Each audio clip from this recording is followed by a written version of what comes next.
야곱의 예배란 제목을 가지고 함께 말씀을 나누도록 하겠습니다. 얼마 전 우리나라도 경북 지역 산불로 인해서 엄청난 그런 피해를 입었지만 동남아시아 중에 하나인 미얀마는 그 파동이 인근 나라에까지 전달될 정도의 엄청난 그런 지진으로 인해서 그 만달레이인가요? 그 도시 전체가 거의 뭐 폐허처럼 그렇게 변하였습니다. 그 지진의 진동으로 인해서 1000km 정도 떨어져 있는 태국 방콕에서도 많이들 보셨을 거예요. 그 방콕에 짓고 있던 그 건물이 마치 무슨 폭파하는 것처럼 그냥 우르르 그렇게 무너지는 그런 것들도 여러분들이 보셨을 것이고, 막 빌딩들이 막 흔들리고, 그리고 뭐 호텔이 막 흔들리니까 루프탑에 있던 그 수영장 물이 출렁거리면서 막 호텔, 콘도미니엄 이렇게 막 벽을 타고 막 흘러내리는 이제 그런 장면들도 여러분들이 아마 보셨을 텐데, 그러다가 그 장면 중에는 이제 빌딩과 빌딩을 연결해 놓은, 거기를 왔다 갔다 할 수 있는 구름 다리가 이렇게 끊어지는 그런 장면들도 우리가 볼 수 있었습니다. 자, 그런데 그 중에서 화제가 되었던 영상이 하나가 있는데 한번 그 영상을 한번 보도록 하겠습니다. 제 이름은 권영준입니다.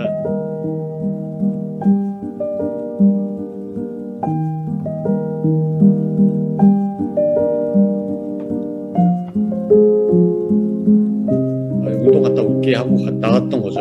그래서 운동을 가자마자 10분도 안 돼가지고 갑자기 하늘에서 엄청난 굉음이, 에서 밑으로 내려와서 보니까 수영장 물이 다 범람해 있는 거예요. 무섭다라는 생각도 들었지만 그 생각이 드는 동시에 바로 가족 생각이 들었죠.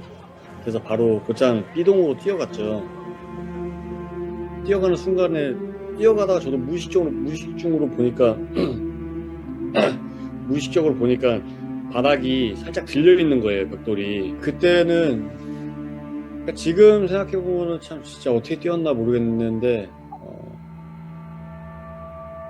제가 무의식 중으로 바로 C동에서 B동으로 곧장 막 전속력으로 달려갔을 때, 그때 바닥에 살짝 벽돌이 엇나가가지고 들려있던 걸 느꼈어요. 한번 휘청이면서 다리가 한번 끊어졌다가 다시 붙는 상황이 있더라고요.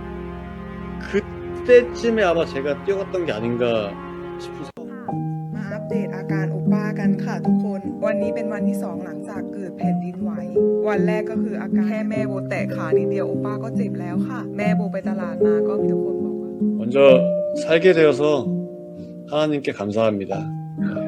다시 사는 인생이라 생각하고 더 열심히 살겠습니다.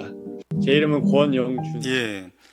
굉장히 위험한 순간에도 권영준 씨는 가족을 떠올렸고 가족이 있는 곳으로 가야 한다라는 그런 생각으로, 그러니까 그 구름다리가 53층 높이에 있었던 그 다리예요. 그게 끊어졌었는데 그 가족에 대한 그 생각, 그 위험한 그 다리를, 그 끊어졌던 그 다리를 그냥 뛰어서 건너갔던 것이죠. 자, 결국 이 영상이 이제 크게 이제 화제가 되면서 이 권영준 씨가 국민 남편, 태국 사회에서 국민 남편이라는 그런 칭호를 얻게 되었습니다. 자, 이렇게 가족이라고 하는 것은 위험한 순간에도 그 가족과 함께하기 위해서 기꺼이 위험을 감수할 만한 그런 가치가 있는 것이죠. 아무리 힘든 일이 있어도 가족을 떠올리면서 힘을 얻기도 하고, 고된 일터에서 시달리다가도 가족이 있는 가정으로 이렇게 돌아오면 마음이 이렇게 평안해지는 것입니다. 자, 그런데 오늘 본문에서 야곱은 이렇게 소중한 가족을 떠나서 한 850km 정도 떨어진 먼 곳을 향해 가고 있습니다. 자, 어머니와 함께 아버지를 속이고 형을 대신해서 그 축복을 받아냈지만 형 에서가 자기를 죽이려고 한다는 이야기를 듣고 사랑하는 가족을 이렇게 떠나게 된 거예요. 좀 더 정확하게 말하자면 살기 위해서 그냥 이 야곱은 도망친 것이죠. 자, 지도를 한번 보실까요? 지도를 보시면 맨 밑에 왼쪽 밑에 보면 브엘세바가 있어요. 빨간 점으로 표시되어 있는 브엘세바.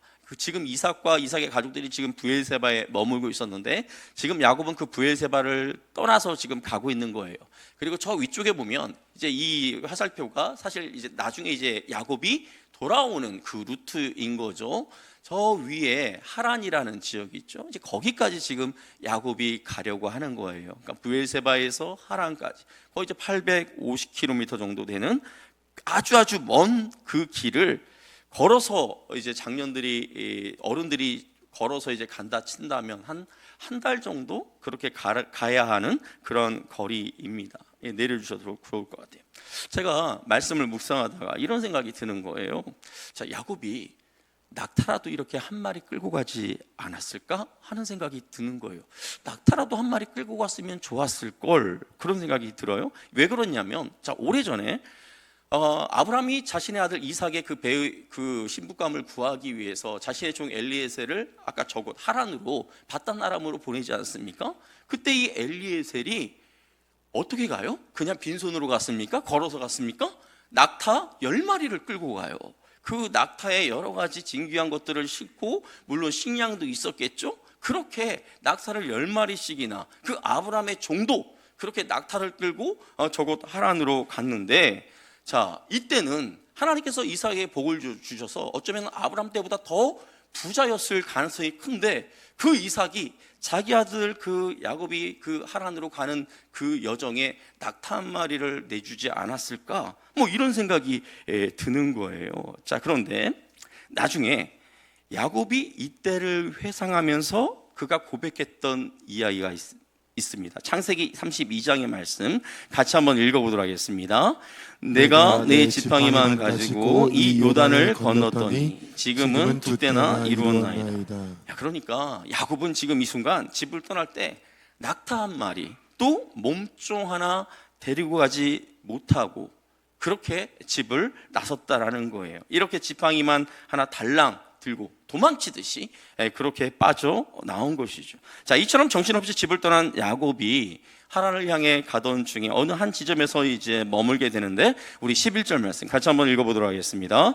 한 곳에 이르러는 해가 진지라 거기서 유숙하려고 그곳에 한 돌을 가져다가 베개로 삼고 거기 누워 자더니, 자, 이제 자신이 이제 집을 떠난 줄을 알고 도망간 줄을 알고 형 에서가 복수하기 위해서 나를 쫓아오면 어쩌지? 막 이런 두려움이 아마 이 야곱의 마음 가운데 있었을 거예요. 그래서 아마 야곱은 정신없이 막 뛰어가다가 좀 이제 헐떡거릴 쯤 되면 이제 좀 걷다가, 그리고 또 힘이 생기면 또 막 뛰어가다가, 이렇게 걷다 뛰다를 이렇게 반복하면서 아마 그가 길을 가고 있었을 거예요. 그러다가 이제 해가 지고 깜깜하게 될 무렵 어느 한 지점에 도착하게 됩니다. 자, 이곳이 어디였을까요? 자, 19절 뒤에 보면 이제 이곳이 베델이라는 것을 우리는 알 수 있습니다.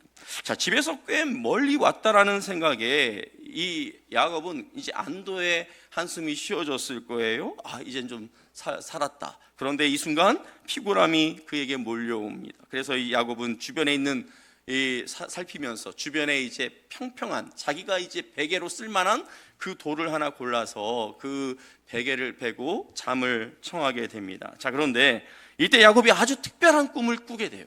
자, 어떤 꿈이었냐면, 꿈속에서 엄청나게 큰 사닥다리가 땅에 이렇게 딱 세워진 거예요. 그런데 그 사닥다리가 땅에서 세워져서 하늘까지 쫙 이렇게 닿는 그 사닥다리를 야곱이 꿈에서 본 거예요. 그런데 그 사닥다리를 하나님의 사자들, 천사들이겠죠? 그 천사들이 오르락 내리락 하는 거예요. 굉장히 장엄한 그런 광경을 지금 야곱이 꿈을 통해서 보게 된 것입니다. 그런데 그 사닥다리 꼭대기에 하나님이 계셔서 그 야곱에게 뭐라고 말씀을 하시는 겁니다. 어떤 말씀을 하셨는지 우리 13절과 14절 말씀 같이 한번 읽어보도록 하겠습니다. 또 본즉 여호와께서 그 위에 서서 이르시되 나는 여호와니 너의 조부 아브라함의 하나님이요 이삭의 하나님이라. 내가 누워있는 땅을 내가 너와 내 내 자손에게 자손에게 주리니 내 자손이 땅에 띠끌같이 되어 내가 서쪽과 동쪽과 북쪽과 남쪽으로 퍼져나갈지며 땅의 모든 족속이 너와 내 자손으로 말미암아 복을 받으리라. 예, 아버지 이삭을 통해 들었던 축복의 내용을 이번에는 하나님이 직접 야곱에게 말씀해 주시는 것입니다. 자, 자신을 아브라함과 이삭의 하나님이라고 밝히시면서 자, 뭐라고 말씀하세요? 첫 번째, 야곱, 네가 누워있는 이 땅을 야곱 너와 너의 자손들에게 주겠다. 땅에 대한 약속이죠. 그 다음에 두 번째, 야곱 너의 자손이 땅에 띠끌같게 되어서 동쪽과 서쪽, 북쪽과 남쪽으로 팍팍 퍼져나가게끔 그렇게 하겠다. 자손에 대한 축복을 주시는 거예요. 그 다음에 세 번째, 모든 족속이 야곱 너와 너의 후손으로 인하여 복을 받게 될 것이다. 자, 그러니까 땅에 대한 축복, 자손에 대한 축복, 그리고 모든 족속이 축복을 받는 축복의 통로로 너를 쓰겠다. 그런 말씀을 하신 거예요. 자, 그런데 하나님은 여기서 멈추지 않고 야곱에게 또 한 가지 약속의 말씀을 주시는데요. 우리 15절 말씀도 같이 한번 읽어보도록 하겠습니다. 내가 너와 함께 있어 내가 어디로 가든지 너를 지키며 너를 이끌어 이 땅으로 돌아오게 할지라. 내가 내게 허락한 것을 다 이루기까지 너를 떠나지 아니하리라 하신지라. 예, 지금 하나님께서 무슨 약속의 말씀을 하고 있습니까? 야곱아, 네가 어디를 가든지 내가 너와 함께하며 너를 지켜줄게. 네가 다시 이 땅, 이 고향으로 돌아올 수 있도록 내가 함께할게. 그리고 내가 너에게 부탁한 것, 내가 너에게 이루라고 명령한 것, 사명을 이루기까지, 그러니까 네가 죽을 때까지 내가 너를 떠나지 않을게. 자, 이렇게 약속하신 거예요. 자, 보세요. 앞에서 하나님께서는 야곱에게 이미 땅을 주시겠다, 자손을 주시겠다, 그리고 너와 너의 자손이 모든 족속에게 내가 내리는 복의 통로가 되게 하겠다, 그렇게 하나님께서 말씀하셨는데 왜 또 이 15절에 이런 약속의 말씀을 야곱에게 주시는 걸까요? 자, 여러분 한번 생각해 보세요. 자, 하나님께서 장차 야곱이 이 땅을 차지하게 되는 것이 방금 잠시 후에 일어날 일이 아니에요.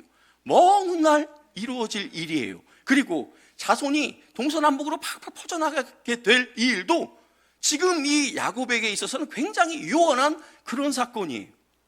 이 상황에서 지금 야곱, 지금 당장 내일 나에게 무슨 일이 일어날지도 모르는데, 그리고 그 외삼촌 라반의 집에 갔을 때 거기서 어떠한 사건이 벌어질지도 지금 모르는 그런 상황에서 하나님께서 야곱에게 비전을 주셨지만 그 야곱이 이 땅을 어떤 방식으로 차지하게 될지에 대해서는 자세하게 이야기해 주지 않아요. 자손들이 엄청나게 불안할 것에 대해서 말씀해 주셨지만 그 자손들이 네가 누구를 만나 결혼하고 어떻게 자식을 낳고 이런 거에 대해서 일절 말씀이 없었어요. 이런 상황에서 이 야곱이 하나님이 주신 이 엄청난 비전을 향해서 나아가려고 할 때, 그런데 문제는 내일 내게 무슨 일이 일어날지도 모르는 그 상황에서 야곱이 두렵지 않겠습니까? 그 상황에서 하나님께서 이 15절의 말씀을 주셨다라는 거예요. 야곱아, 내일 너에게 무슨 일이 일어날지 모르지만, 네가 라반의 집에서 어떻게 삶을 살아갈지는 모르지만, 네가 어디를 가든지 내가 너와 함께 할게. 너를 떠나지 않을게. 네가 죽을 때까지 내가 너와 함께 할 거야. 이렇게 하나님께서 약속해 주셨다라는 거예요. 그러니까 야곱의 입장에서는 내일 내가 어디에서 잠을 자게 될지 모르고 내가 내일 무슨 일을 만나게 될지 모르겠지만 이 전능하신 하나님이 나와 함께 하신다라는 것, 그것은 확실하니까 그 상황 속에서도 이 야곱은 그 순간을 이겨낼 수 있는 거예요. 저와 여러분도 마찬가지 아닙니까? 하나님이 우리를 구원하셔서 예수 그리스도로 말미암아 천국이 우리에게 주어졌어요. 저와 여러분은 장차 천국에 들어갈 거예요. 예수님처럼 우리는 하나님 나라의 그 기업을 유업으로 받아 누리게 될 거예요. 자, 그런데 장차 이 남은 이 땅에서의 삶, 나에게 무슨 일이 일어날지 우리는 다 몰라요. 내일 어떻게 될지 아무도 몰라요. 그런데 오늘 야곱에게 하나님께서 하셨던 이 말씀, 하나님께서 저와 여러분이 어디를 가든지 늘 함께 하심을 믿으시기를 바랍니다. 우리에게 맡겨주신 그 사명을 우리가 감당하기까지, 죽을 때까지 하나님께서 저와 여러분을 떠나지 아니하심을 믿으시기를 바랍니다. 이 믿음이 있다면 내일 우리 삶 가운데 무슨 일이 일어날지 모른다 할지라도 우리는 두려워할 필요가 없는 거예요. 그 강하신 하나님이 늘 나와 함께 하시기 때문에. 꿈속에서 들은 말씀이지만 이 약속의 말씀을 들을 때 야곱의 마음이 어땠을까요? 형의 복수를 피해서 도망치는 그 두려움이 지금 야곱 가운데 있어요. 늘 함께하였던 부모님과 헤어져야 하는 그 슬픔이 지금 야곱을 두르고 있습니다. 하란까지 가는 길에 무슨 일이 생길지 모른다는 불안함이 야곱에게 있고, 언제 다시 고향으로 돌아올지 모르는 그 막연함, 그 막막함이 지금 야곱을 이렇게 뒤덮고 있어요. 이런 감정들이 지금 이 추운 밤에 웅크리고 지금 잠을 자고 있는 이 야곱을 덮고 있을 이때, 비록 꿈이지만 명확하게 들려오는 하나님의 이 약속의 말씀을 들었을 때 아마도 야곱은 엄청난 위로를 경험했을 것입니다. 사실 야곱도 이전까지는 부모님을 통해 간접적으로 알고 있던 하나님, 그 하나님을 이렇게 처음으로 직접적으로 그가 경험하게 된 것이죠. 자, 특별한 꿈을 꾸고 잠에서 깨어난 야곱이 이렇게 이야기합니다.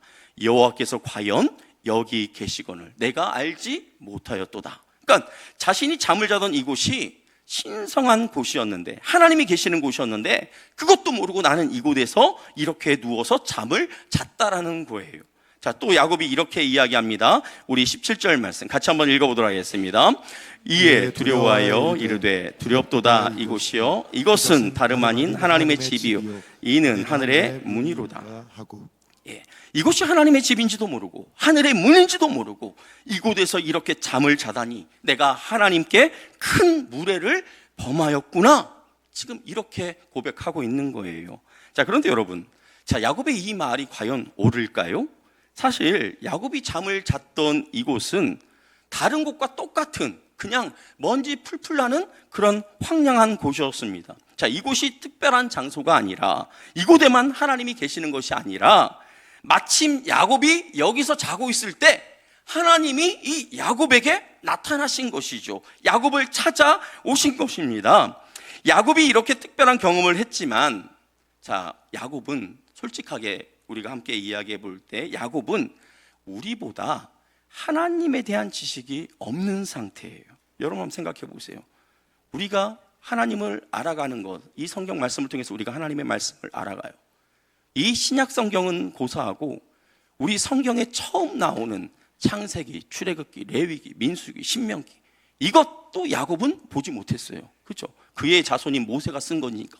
그러니까 야곱이 하나님에 대해서 아는 지식이라고는 그냥 할아버지 아브라함에게 들었던 내용, 아버지 이삭에게서 들었던 내용, 이게 하나님에 대해서 그가 아는 전부였을 거예요.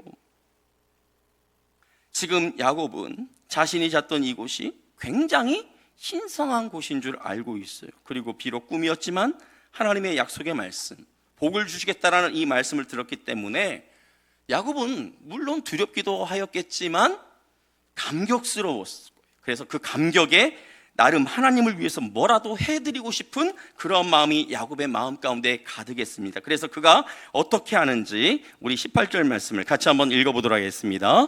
야곱이 아침에 일찍이 일어나 베개로 삼았던 돌을 가져다가 기둥으로 세우고 그 위에 기름을 붓고, 예, 자신이 베고 잤던 그 돌 베개, 그것을 이렇게 세웠어요. 그리고 그 위에다가 기름을 부었어요. 야곱이 지금 무슨 행위를 하는 것 같습니까? 제사를 드린 거예요. 제사. 구약의 예배인 제사를 하나님 앞에 드린 거예요. 그런데 여러분, 자, 하나님께 제사 드릴 때 야곱이 하나님께 제사 드리는 것을 보지 않았을까요? 할아버지가 제사했던 거, 야곱이, 그러니까 아버지 이삭이 제사했던 것 안 봤을까요? 제사 드릴 때 어떻게 제사를 드립니까? 다들 이렇게 돌멩이 하나 세워놓고 거기다 기름 부어서 제사 드리나요? 아니죠. 양을 잡아 죽이든지 염소를 잡아 죽이든지, 그래서 그 잡은 그 짐승의 피를 그 제단에 뿌리고 때로는 그 짐승을 불태워서 그렇게 제사를 드리지 않습니까? 염소나 양이 없으면 하다못해 비둘기라도 잡아서 그렇게 드리는 것이 제사예요. 자, 그런데 지금 야곱이 어떻게 하고 있어요? 돌 기둥, 그 돌베개를 기둥 삼아 거기에 기름을 부어서 하나님 앞에 제사를 드리고 있어요. 왜 그랬을까요? 아니, 지금 형이 무서워가지고 주랭랑 치는 주제에 낙타 한 마리 못 끌고 가는데 이때 야곱한테 양이 어디 있고 염소가 어디 있고 언제 또 나가가지고 또 새를 잡아와요? 그러니까 지금 야곱이 가지고 있는 것 가지고 지금 하나님 앞에 제사를 드리는 거예요. 그래도 한 달 정도 먼 길을 가야 하니까 그래도 어머니 리브가가 이것저것 챙겨줬겠죠. 밀가루라든지 보리가루라든지 가면서 음식을 해먹을 수 있게끔, 그리고 반죽할 수 있게끔 기름, 아마 올리브 기름일 거예요. 이 기름을 지금 가지고 지금 오고 있는 그 상황에서 지금 야곱이 하나님께 드릴 수 있는 걸 가지고 하나님 앞에 지금 제사를 드린 겁니다. 자, 그리고 야곱은 자신이 그 기둥을 세운 그 자리, 하나님이 계신다라고 생각하며 그곳 이름을 하나님의 집이라는 의미를 갖고 있는 베델이라고 그렇게 이름을 붙여줍니다. 자, 창세기에서 보면 이제 야곱의 그 내용들이 오늘 우리가 28장을 보고 있지만 거의 뭐 47장까지 계속해서 야곱에 대한 이야기가 굉장히 길게 나와요. 자, 그런데 이 야곱이 이 자신의 이 긴 여정 가운데서 하나님을 한 7번 정도 만나요. 그런데 오늘 여기서 베델에서 야곱이 만나는 이 하나님과의 만남이 첫 번째, 꿈속이지만 첫 번째 야곱이 만난 그런 장면이에요. 자, 그래서 아직 야곱은 하나님에 대해서 그가 온전히 다 몰라요. 잘 몰라요. 앞으로 야곱은 하나님을 점점 더 알아가게 될 것입니다. 아직 하나님을 잘 몰라서 그랬을까요? 야곱이 하나님께 하는 서원도 좀 이상해요. 여기서 서원은 하나님께 이렇게 드리는 진지한 약속을 말합니다. 진지하게 하나님 앞에 드리는 약속. 자, 예를 들어서 사무엘의 어머니 한나, 우리가 사무엘 잘 알고 있죠? 그 사무엘의 어머니 한나가 사실은 아이를 못 낳는 그런 여인이었어요. 낳지 못한 여인이었어요. 자, 그때 이제 이 한나가 하나님께 서원합니다. 사무엘상 1장 11절 말씀 우리 같이 한번 읽어보도록 하겠습니다. 서원하여 이르되 만군의 여호와여, 만일 주의 여종의 고통을 돌보시고 나를 기억하사 주의 여종을 잊지 아니하시고 주의 여종에게 아들을 주시면 내가 그의 평생에 그를 여호와께 드리고 삭도를 그의 머리에 대지 아니하겠나이다. 예, 자녀를 낳을 수 없던 한나가 자기에게 아들을 주시면, 이 복잡한 내용이지만 내용은 단순해요. 제게 아들을 주시면 이 아들을 하나님의 종으로 바치겠나이다. 이렇게 하나님께 약속한 거예요. 이게 이제 서원인 거죠. 제가 중학교 3학년 때 그때 이제 야간 자율학습을 마치고 이제 집으로 돌아왔어요.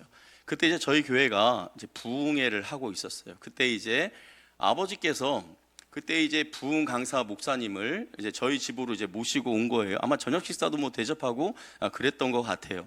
그런데 이제 그 목사님이 계실 때 이제 제가 이제 야간 자율학습을 마치고 이제 집으로 들어온 거죠. 그러니까 아버지가 얼마나 좋은 기회입니까? 저 목사님에게 저를 소개시켜 드리면서 저를 위해서 이제 안수 기도를 해달라고 한 거예요. 그러니까 제가 이제 그 목사님, 그때 좀 다리가 좀 불편하신 목사님이셨는데 그 목사님 앞에 이제 꿇어앉고 목사님이 저에게 머리에 손을 얹고 기도를 하시는 거예요. 그리고 기도를 마친 다음에 그 목사님이 저한테 그러시는 거예요. 야, 너는 나중에 커서 목사가 돼야 돼. 제가 그 이야기를 듣는 순간 억장이 무너지는 줄 알았어요.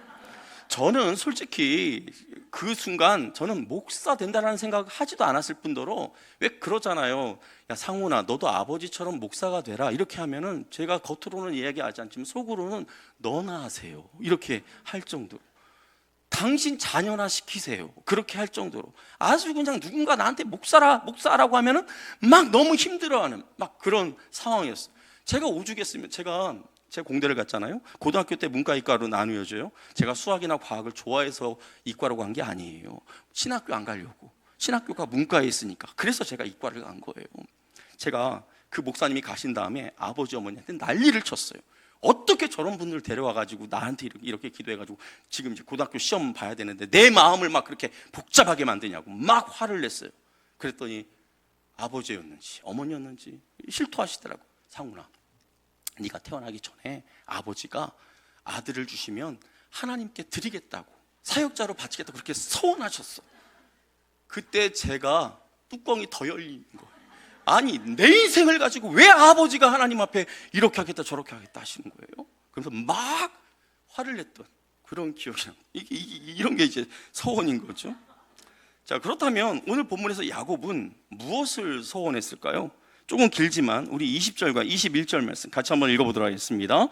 야곱이 서원하여 이르되 하나님이 나와 함께 계셔서 내가 하는 이 길에서 나를 지키시고 먹을 떡과 입을 옷을 주시어 내가 평안히 아버지 집으로 돌아오게 하시면 여호와께서 나의 하나님이 되실 것이요. 예, 하나님이 이미 그를 지켜주시겠다 약속했는데 지금 야곱이 뭐라고 하는 것입니까?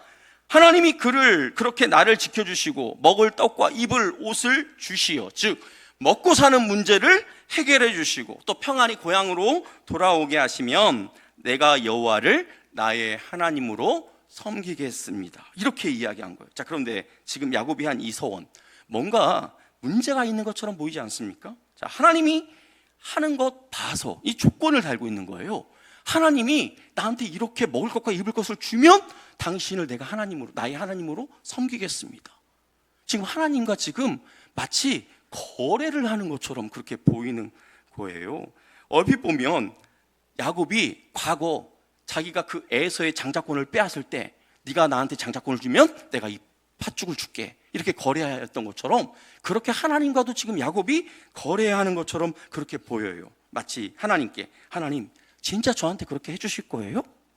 진짜 하나님이 저한테 그렇게 주신다면 저도 이렇게 할게요 라고 이야기하는 것처럼 보입니다. 자, 그러나 이것은 야곱이 아직 하나님을 제대로 알지 못하는 그런 상황에서 나온 그런 반응이라는 것을 생각할 때 야곱이 하나님과 거래하고자 했다기보다는 그가 하나님을 아는 지혜와 지식이 미흡해서 미숙한 신앙인이었기 때문에, 미숙한 믿음이었기 때문에 이와 같이 반응했다라고 볼 수 있다라는 거예요. 예를 들어 이런 거죠.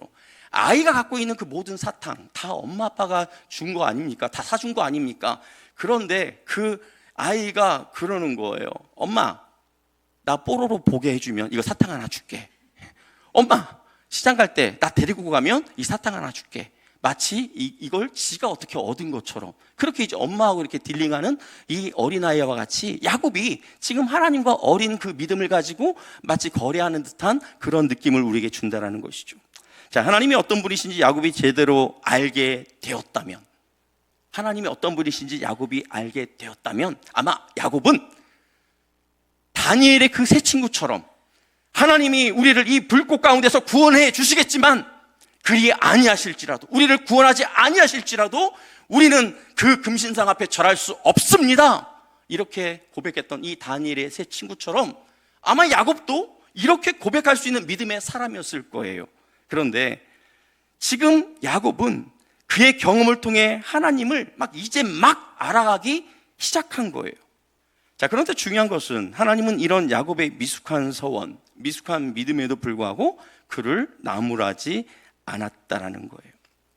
저에게도 이제 제가 이제 서원했던 그런 경험이 있습니다. 저에게도 한 30여 년 전, 30년쯤 전인 것 같은데, 제가 이제 대학원에 다닐 때 그때 이제 제가 어떤 자매와 이렇게 교제를 하고 있었어요. 그러다가 이제 그 자매와의 관계가 이제 삐걱거렸어요. 뭔가 이게 좀 뭐가 이제 서로 오해가 있으면서 이제 불편한 관계가 된 거예요.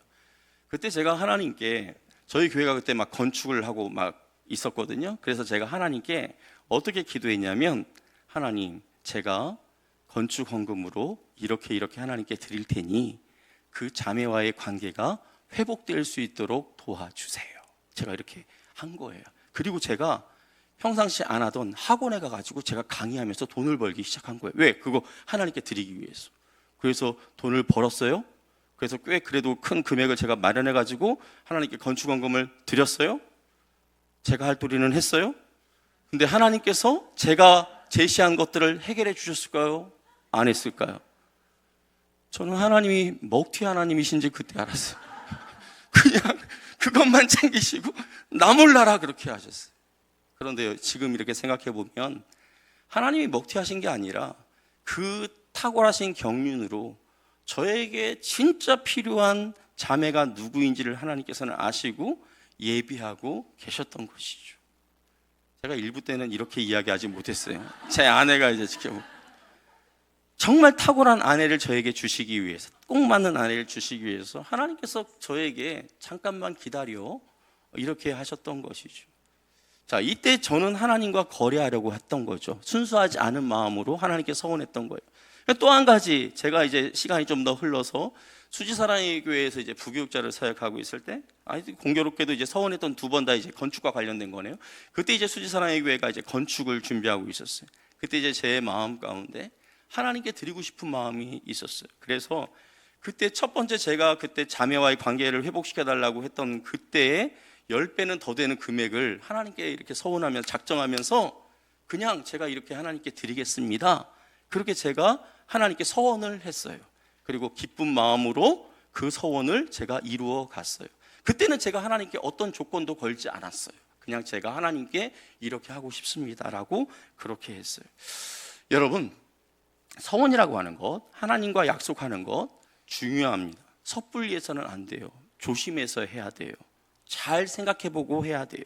그런데 저는 제 인생 가운데 여러분들이 저를 보기에 제가 복을 받은 사람 같습니까? 아니면 실패한 인생 같습니까?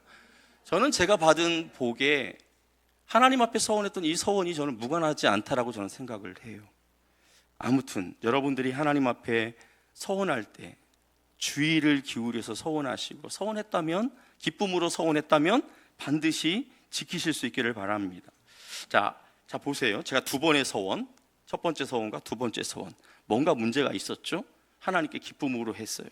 자, 하나님을 향한 우리의 믿음이나 서원도 우리가 처음부터 온전할 수가 없어요.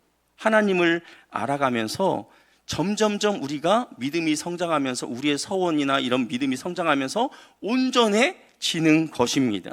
자, 그리고 오늘 이 야곱이 또 어떤 서원을 합니까? 자신이 평안하게 돌아올 그때 자신이 베고자 하던 이 돌베개를 그 세웠던 그곳에 하나님을 예배하는 그 제단을 쌓고 하나님을 예배하겠다라고 그렇게 서원하고, 또 한 가지 마지막 서원이 어떤 것이었습니까?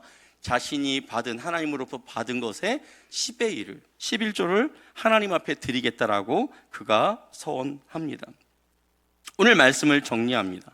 자, 형의 복수에 대한 두려움, 그리고 부모와 헤어지는 슬픔, 홀로 가야 하는 외로움, 앞으로 어떤 일이 벌어질지 모르는 불안함, 그리고 언제 고향으로 돌아갈지 모르는 막막함. 자, 이런 가운데 있던 야곱에게 찾아와 주신 그 하나님께서는 저와 여러분을 찾아와 만나 주신 줄 믿으시기를 바랍니다.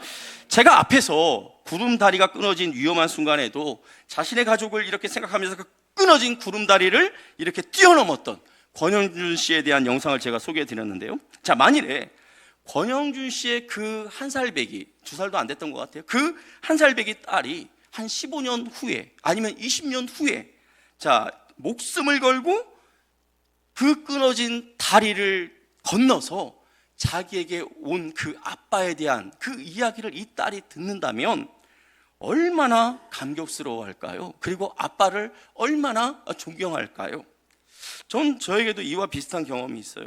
자, 어렸을 때 제가 이제 가지고 놀던, 아마 저 또래 되시는 분들은 이렇게 동그랗게 생긴 딱지를 아마 기억하실 것 같아요. 한번 보여주시겠습니까? 사진으로. 이제 저런 딱지예요. 저런 딱지. 자, 저런 딱지를 이렇게 동그란 부분만 이렇게 오려내 가지고 이제 그걸 가지고 이제 노는 거예요. 한번 확대된 걸 한번 보여주실까요?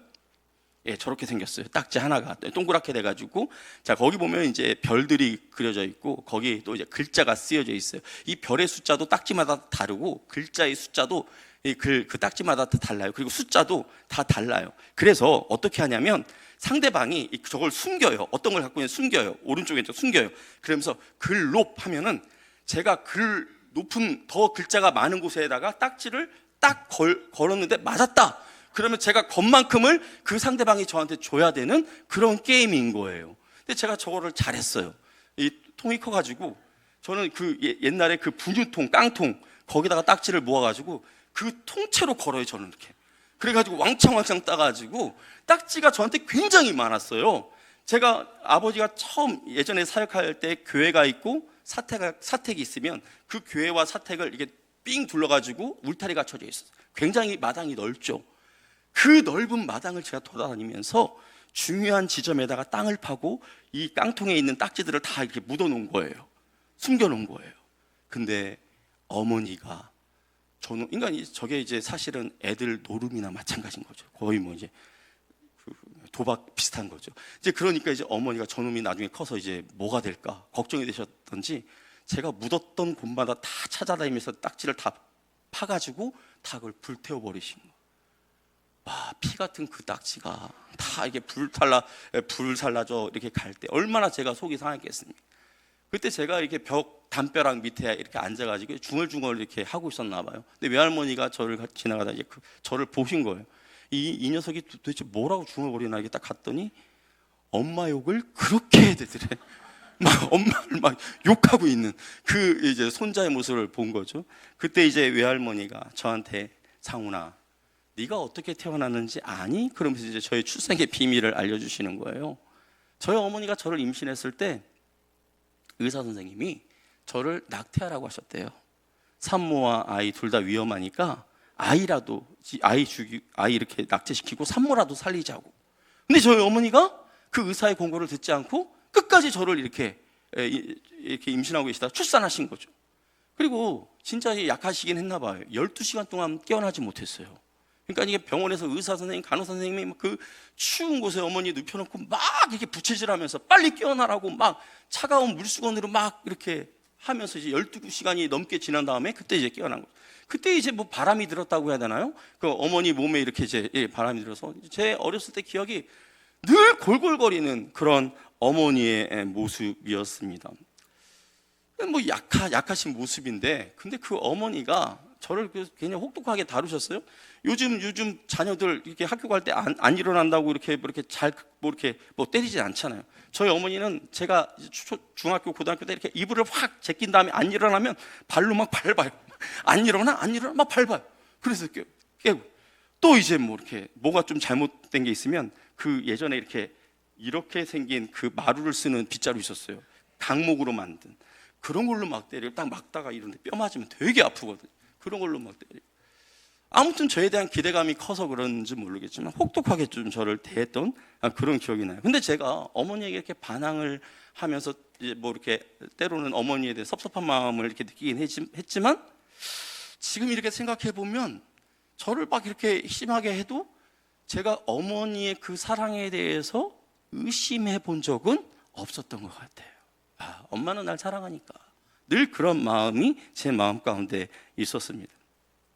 자, 그런데 여러분, 사실 우리를 향하신 하나님의 사랑은 자녀를 사랑하는 부모님의 사랑을 능가해요.